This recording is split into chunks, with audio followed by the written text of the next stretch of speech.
To wa cheng ong ga dire ga che tuor ma tung den cha nya ro je ben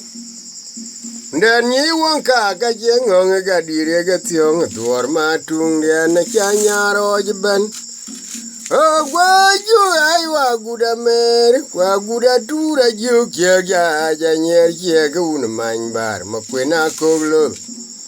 Undan yi wong to wa cheng ong ga dire ga tiong tuor ma tung den cha nya ro je ben Undan yi wong ka cheng ong ga dire go je tuor ma tung den cha nya ro je ben o gwa ju ai wa guda mer kwa guda tura ju ke ga ja nyer che ga un man bar ma kwena koglo Undan yi wong to wa cheng ong ga dire go je tuor ma tung den cha nya ro je ben Undan yi wong ka cheng ong ga dire ga tiong tuor ma tung den cha nya ro je ben o gwa ju ai wa guda mer kwa guda tura ju ke ga ja nyer che ga un man bar ma kwena koglo o gwa ju ai wa guda mer kwa guda tura ju ke ga ja nyer che ga un man bar ma kwena koglo Undan yi wong to wa cheng ong ga dire ga je tuor ma tung den cha nya ro je ben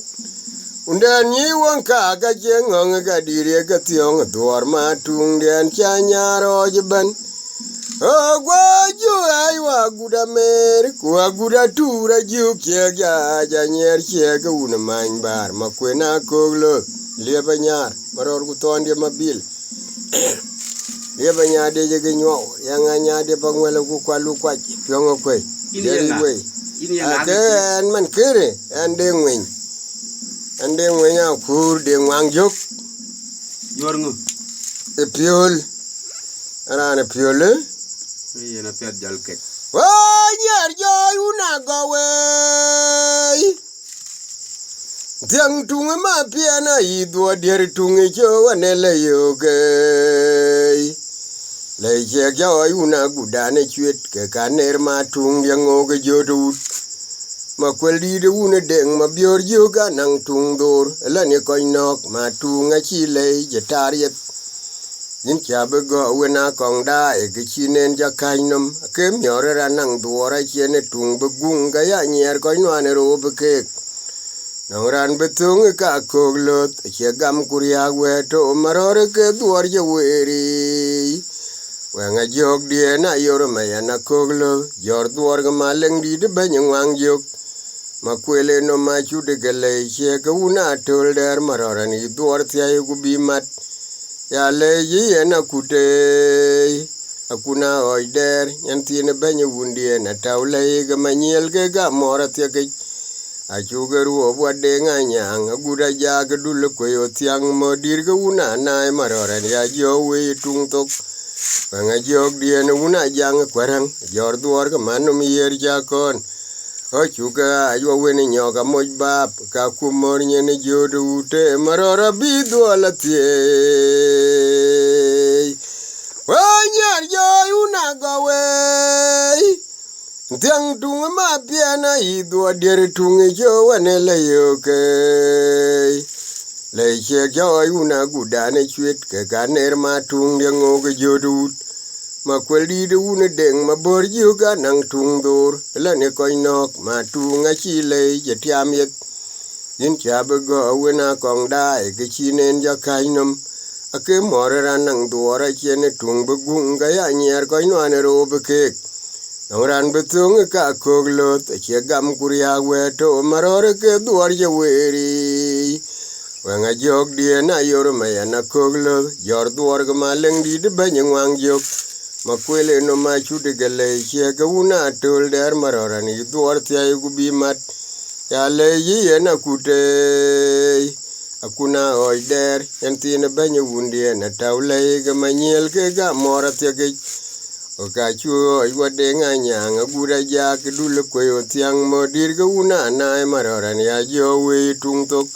Wanga jog dien una jang kwarang jor duor ga manu mi yer jakon o chuka aj mariar nyoka moj bap ka kumor nyene jodo ute marora bidu alatie Wai ma kweli da kumlei chama tu kum duor no ma char wereng lidia. Wai ma nyeli da kumlei ma tu kum duor no ma char wereng lidia. Chale jaru ma lweta mulwong kwa gulare randien deng ma je o karub duor ke maleng lidia ngwang jewa. Wai ma nyeli da kumlei chama tu kum duor no ma char wereng lidia. Chale jaru malweta mulwong gulare randien deng ma je o karub duor ke maleng dien ngwang jewa. Wai ma nyeli da kumlei chama tu kum duor no ma char wereng lidia. Chale jaru malweta mulwong kwa gulare randien deng ma je o karub duor ke maleng dien ngwang jewa. Wai ji duara rire ne layo e matungi di nyana jarkene maleng di nyane lwalango makwela ni riar we tung tok waya ga chugar wob ka gudbi wa malin manga wani do tem goge ji chumnum yalang di ene una kwala mare wai mor chongu chilew a chuk tiere jam epel duara tiembe ngome getere burwa o ka unyu yo ulendi akoglo go to kam jen ga marora chale kwome yenom o ka terlo ye ka gudane chudien kera nang dor jal par gu yor yar ku du tin gu yoding marora chale kwome yenom ya dien jabe lwang kunya bui ka chiu jabe noan maleng dit kum tung dor o ka unyu yo na beri ene nyongangol man chegaw ke kang tem yimane nyokere matung di du ne bangwang jo ka cheng do to tung tok chano ai kereu ai tung mar duori le che ga yar deng jo le ka ku matung denom makwelu na di der che cheng do ra che marora bio nyo je kalo ne ding tar kwe wai ji duara rire ne le yo matung di nyana jar kene maleng di nyane lwalango makwela ni riar we tung tok wa ga chugar wob ka gudbi wa malin manga wani do tem goge yi chumnum halang dia ne una kwala mare wa yi mor chongu chilew a chuk tiere jam epel dora tiembe ngome getere burwa o ka unyu yo ulendi akoglo go to kam jen gaw marora chanle kwome yenom o ka terlo ye ka gudane chudien kera nang dor jal par gu yor yar ku du tin ku yoding marora chale kwome yenom ria dien jabe lwang kunya bui ka chiu jabe noan maleng dit kum tung dor o ka unyu yona beri ene nyongangol man chegaw ake kang tem yimane nyok chere wer matung di du ne bangwang jok ke cheng do to tung tok chano ai kereu ai tung mar duori le che ga yar deng chole ka kuma tung yenom makwelu na di der ye cheng do ra che marora bio nyo je kalo ne ding tar kwe wanyelo jile ya nyel tiong le ye ga un der duor ga un manya luonge ye morga beti in ma piana bet duor jodo maleng di jab ga pam chav chan landien na yo chatung chon le no ma char ma kwele un lu kwa nyer che ga un chwina go makera pel duor ma tu an chenu ana ba mugaloi an juru na ya mai ana kwet duor ko maleng di deng wa jano ma chara joda jog di na mal duor kweni athiong mor mariar nyok aguda mer achugaru karanga nyanga guda jag denge agwalo jile ya nyel thiong le ye ga un der aduor ga un manya luonge mor ga beti ingen ma piana bet duor jodo maleng di jab ga pam chaw achan landien na yo chatung chon le no ma char ma kwele un lu kwa nyer che ga un chwina go makera pel duor ma tu cheno ana ba mugaloi joru na ya ma Ana kwedu duor ku maleng di de deng wa chano ma chara jora jog dien mal duor. Kweni athiong yimoro mariare nyok agura mer chugaruop karanga nyang agura jag deng leba nya ror ku tondi dia mabit. Wa duor ton jur wer alei nguchina li wer mabek joma kwe. Ewan tan jure batene gano china li wer mabek jawa. Na jawa ga winning wing bathong ma uda bili uga piondi ache jala belatida. Ngin pinya ye jang tweng ma una deo bek. Pinya ye jang on ter ma undi ene dul. Ye de ter wini ye ma winning wing ma undi ay. Ki itanga nyang kubal ga ngot ga kin gwa tuol. Udia ma kwe nang yar. Betanga nyang kubale belatin ke yara yug yari piny maut yara yug yari piny mawom lwal dwaka gwairot wa duor tan jur wera lei uchina liwer mabek joma kwe uchina lwel ka bek jowa joga jung wen batung mauda bili uga piondi ache jala belatda ngin pinya ye jeng tweng maun deo bek pinya ye jeng on ter maundi ene dul ye de ter wini ma gwini wen maundi itanga nyang kubal ga ngot ga kin gwa tuol udia ma kwe ma yar betanga nyang kubal ye belatin ke yara yug yari piny maut yara yug yari piny mawom lwal dwaka gwairor. Ayabia urwa bwore madula kurma yaruo bele jwiche ale gariara kog der mayan machara gemalung ko duore yar yadien to luange kunya builo naja jan mi ora lima pio adung pio maborja jagu pio we kaguda mere dwal joko makira kun malena kon mandien bit kunyo tunge jete be pio ma purundi dia Ejal pio binu mariara chole ne binu un mariar nyang dem tunge jema yaudi ta debek deng chola deng mayana kog de eriena miotang man majuk enya lwang piel yena mogu nga kwe jagu bene miora kurma pio akoliane ruo madule ngwen mabe ka ya Amerika gutpenya kae karabila twenye yin ke piadra na ngudge chene og duong loilandien jaoi mayok Jogu pio ma dinga denga dunga ro ga pio ma yaudi da kurma bio di ti jong ngwenya wa dora tero we ma puruno me pio no mguru abwara madula kurma yaru bele juje ale gariara kog der ma yan ma chara gamalong o dore yar ya di ndalwange kunya builo na ja jan mi ora lima pio Adung pio maborja jagu pio we kaguda mere dwal joko makira kon malena kon mandien bit kunyo tunge jete be pio ma purundi dia jal pio binu mariara chole ne binu un mariar nyang dem tunge jema yaudi ta debe deng chole deng mayana kog de eriena miotang man majuk enya lwang piel Yena mogu nga kwe jagu bene mora kurma pio akoliane ruo madule ngwen mabe ka ya Amerika gutpenya kae karabila twenye yin ke piadra na ngudge chene og duong loy landien chao e mayok jagu pio madinga denga dunga ro ka e pio ma yaudi da kurma bio di ti jong ngwenya wa e dora tero we ma puruno me Allora Mabiorto na kurma mabiodi di nyane dengwang juga gutone Yaga gurma boreng weng de be kaka bekare tungtok Bodi de weng mabe wa gwajtone nywen dinom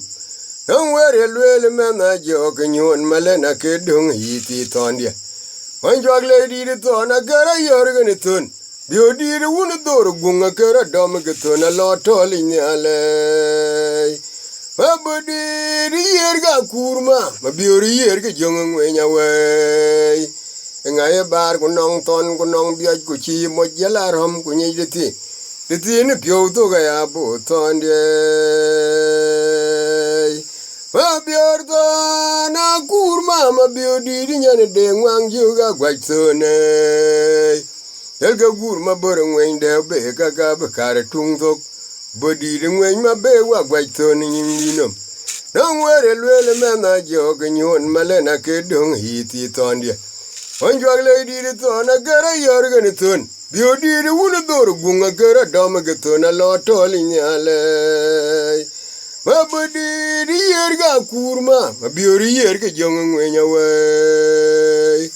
engae bar gunong ton gunong biaj guchi mo jela rom gunyi diti iti ni pyo to ga ya bo tonde adula bod ga tune agar yu ga to na jim gor ba yi buko pelaror madula kuk der madule ke telo tapako de cheni nang mu madula liar ben madulu na cheke yan jam jinyano ne jam ye un manya luong nyar bene kuchiu du madula koglo chanu na ter noar madule ben pa woi ke pelaror ye una na ra jor bene oi madol di yom chiu werpin to nyalu ele gajur achi ma mor de ngana ro yalpin yani lor madula beng makwe ini ke monyo ka kwe ji jag madul dien je ka de tune madul yara yal kurali ke madul monya na ya mai wanya ji monya jog de berguma je bia di chende imba kora tere madula koglo te madul yom deng Yagaru dom gaton garanga gun mariare kweteng no ma modi alo tolinyal inba chola kole madulinyan be jakol yo no ga tera guro madula dur wadiang rode ga wati ga hal kuwera changa lieloi mai madul dia ku wayen ku jel chiu ma modi anji piora ko madula ba ga jure jame kor nyenye ma modi anji piora teur madul banya machara ben kuye madula pod ga tune gar yu ga tona jim gor ba yi buko pelaror madula kuk der madule ke de lo tapako de cheni nang mu madula liar ben madula una cheke yan jam jinyano ne jam ye un manya luong nyar bene kuchiu du madula koglo chanu na ter nyar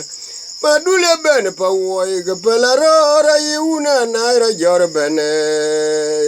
oi madol di yom chiu gu werpin to nyalu ele ga jur achi ma mor de ngana ra yalvin yani lor madula beng makwe ini ke monyo ka kwe jijak madulien je ka de tune madul jara yal kurali ke madul monya na ya mai wanya chi monya jog de berguma che bia de chende in ba kora tere madula koglo te madul yom deng agaru dom gaton garanga gun mariare kweteng no ma modi alo tolinyal in ba chola kole madul nyan be jakol yo no ga tera guro madula dur wadiang rode ke wati gal kuwera changa lieloi mai madul dia ku wayen ku jel chi uma modian chi piora ko madula baga ga juri jame kor nyenye ma modian chi piora teur madul benye machara benge kwe adoni dia malawe wang tung pioga une Doldi da beng makwe wong tung pyo ga une dune ga ba pyo ner ga urari aktondia ma doldi di o ma juong bana iton ga una na ka de tung to ga no bana ma peri ngoya ya tondi di maria wa chyo yuen ire ka ma joke ko ma juk tier biure joke ga irwin ma tona kwe jak ben ma doldi da beng makwe ya garame ka malewa chakor we ka ton ga ma biora di der wedia ya tu dia ma ji biong madula en chen dia dum dare maduli monya per kwa mere ton dia malawe wang tung pyo ga une doldi da beng ma kwe wang tung pyo ga une du ne ga ba pyo ne ga ura ri ak ton dia ma doli di o ma juang bena ithun ga una na ka de tung to ke no bana ma periong ya ya tondi dia maria wa chiu yuen ire ke ma jo ke ku ma juk tier biure jo ke ga yirwin ma to na kwe jagben ma doli da beng ma kwe ke ya garo me ke ma le wa chakor we ga ton ga ma biura di der wudia cha tu dia ma ji biong ma dula en chen dia dum dare ma duli mo nye per kwa mere koni dia ma la we wang tung biu ga une doli da beng ma kwe wang tung biu ga une du ne ga ba piu ne ga ura ri ak ton dia ma doli di o ma juang bena iton ga una na ka de tung to ga no bana ma per yong ya ya tondi dia maria wa chiu yuen ire ka ma jo ke ku ma juk tier biure jo ke ga yirwin ma to na kwe jagben ma doli da beng ma kwe ya garo me ka ma le wa chakor we ka ton ga ma biura di der wudia ya tu dia ma ji biong ma dula yen chen dia dum dare ma duli mo nye per gwa mere wa iria le biar ba gal yer ga kuglu ma undi dia biar ba gal yer ga debe ma unwen ma kwini tekpin no ma chun ma wom char e mariare no ma chun ma wom char ma kwina debe wa iria ya yum dar gal yer ga kuglu ma undi dia biar ba gal yer ga debe ma unwen ma kwini tekpin no ma chun ma wom char e mariare no ma chun ma wom char ma kwina debe wa yar ma kwini tekpin ja no ma chun ma wom char mariare no ma chun ma wom char ma kwina debe wa iria ya yum dar gal yer ga kuglu ma undi dia biar ba gal yer ga debe ma unwen ma kwini tekpin ja no ma chun ma wom char mariare no ma chun ma wom char ma kwina debe wa yar ma kwini tekpin ja no ma chun ma wom char mariare no ma chun ma wom char ma kwina debe wa awer ganji no mare ka yi kep ko ka al jala no yar jo ma tunge ma kweli du na de ba der gu kwara che cheng dora ane le yo tang pa war ka wa una ma char tora jar dor ma tung dor che be una ngonga junyi ya che ka tung yai jok a chu ga die garanga tiek der garanga gun mariare o ga jot dor ma yo nyan chu du ngwe wa kwel dor gu ngen pinye ka bi wen man galop ma tung je cheng dora chan yo la nyar ko me no ma leng di de deng kwel ma ya na koglo ya tio nga chi du na nyara nuen